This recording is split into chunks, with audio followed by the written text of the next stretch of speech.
उपस्थित सभी मेरी मातृशक्ति, मेरे पिता तुल्य बुजुर्ग और मेरे प्यारे भाई बहनों, आप सबको मेरा नमस्ते। आज हमारे किसान आंदोलन को 6 महीने होने को हैं और सीएम और पीएम जो हमारे साथ कर रहे हैं वो एक राजा का धर्म नहीं है। वो राजा ही क्या जो प्रजा की बात न माने। राजा को अपनी प्रजा का एक माली की तरह ख्याल रखना चाहिए। जैसे माली अपने बाग में पौधों को सर्दी, गर्मी, बरसात और तूफान से बचाता है, वैसे ही राजा को अपनी प्रजा को बचाना चाहिए। और मोदी जी हमें क्या बचाएंगे? वो तो खुद ही तूफान है। लेकिन अब तूफान को तूफान से ही लड़ना होगा। हमने सीएम और पीएम को वोट से बनाया है, उन्होंने हमें वोट से नहीं बनाया। किसान और जवान की शक्ति को देखकर तो हमारे पूर्व प्रधानमंत्री श्री लाल बहादुर शास्त्री ने ये नारा दिया था, जय जवान जय किसान। और जवान अगर सरहद पे हमारी रक्षा करता है तो हमारा किसान भी हमारे लिए अनाज पैदा करके हमें खाना देता है। अगर जवान की वजह से आज हम इस देश में सुरक्षित हैं तो किसान की वजह से आज हम जिंदा हैं।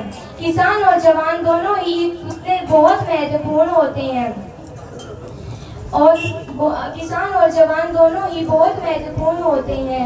और कुछ लोग हम किसानों को कहते हैं कि क्या हम किसान उनको अनाज फ्री देते हैं। किसान की परेशानी किसान ही समझ सकता है।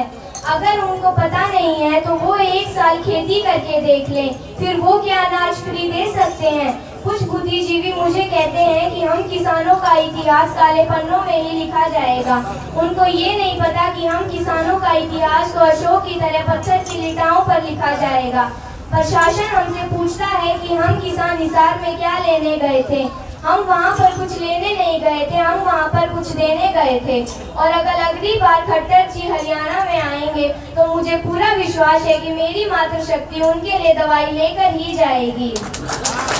गुरु नानक देव जी एक बार गांव में गए तो वहाँ पर कुछ लोगों ने उनके ऊपर पत्थर फेंके तो उन्होंने कहा कि बसे रहो। और दूसरे गांव में गए तो वहाँ पर उन्होंने उनका बहुत आदर सत्कार किया तो गुरु नानक ने कहा कि उजड़ते रहो। उनके शिष्य ने पूछा ऐसा आपने क्यों कहा? तो गुरु नानक जी ने कहा कि बुरे लोग जहाँ पर भी जाएंगे वहाँ पर बुराई ही फैलाएंगे, इससे अच्छा है वो वहीं पर रहें। और अच्छे लोग जहाँ पर भी जाएंगे अच्छाई ही फैलाएंगे, इसलिए वो बार बार अलग अलग जगह पर जाते ही रहें। लेकिन मोदी जी और खट्टर जी जहाँ पर भी जाते हैं वो तो लाठियाँ और पत्थर ही बरसाते हैं। वो भी जहाँ पर है वहीं पर अच्छे लगते हैं। हम कुछ मंत्रियों के कहने से और कुछ मंत्रियों के कहने से और बोलने से हम किसान अन्नदाता नहीं हो जाएंगे। ये तो वेदों में लिखा है कि हम किसान अन्नदाता हैं। गलतियां 1 या 2 बार होती हैं, बार बार जो करते हैं उसे गुस्ताखी कहते हैं। और खट्टर जी और मोदी जी जो करते हैं उसे गुस्ताखी ही कहते हैं। जब लोग कुछ भूल जाते हैं तो वो अपने पल्ले के गांठ बांधते हैं। हम किसानों ने भी अपने पल्ले के गांठ बांध रखी है कि हम किसान तीनों कानून देकर ही रहेंगे और अपना हक लेकर ही रहेंगे। हम किसान खेतों में अच्छे लगते हैं, लेकिन अगर हम सड़कों पर आ जाएं तो वो सरकार की नाकामयाबी है। सरकार को हमने बनाया है और हमारी बात माननी उनकी जिम्मेदारी है। एक मंत्र है, सर्वे भवन्तु सुखिनः सर्वे सन्तु निरामया सर्वे भद्राणि पश्यन्तु मा कश्चित् दुःखभाग् भवेत्। इस मंत्र का मतलब है कि सारी दुनिया खुश रहे, सुखी रहे, कहीं पर भी लड़ाई झगड़ा ना हो।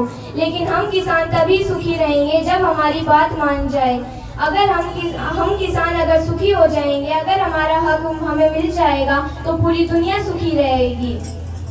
अब आखिरी में मैं मोदी जी और खट्टर जी के लिए एक बात कहना चाहूंगी। ये बात उनके लिए बिल्कुल सही है। कभी इधर जाते हैं, कभी उधर जाते हैं, कभी इधर जाते हैं, कभी उधर जाते हैं। ये इंसान है, हर पल बदल जाते हैं। दूसरों की क्या बात करते हो जनाब, आप तो खुद ही अपनी बात से मुकर जाते हो। आप तो खुद ही अपनी बात से मुकर जाते हो। जय जवान जय जवान, किसान एकता जिंदाबाद।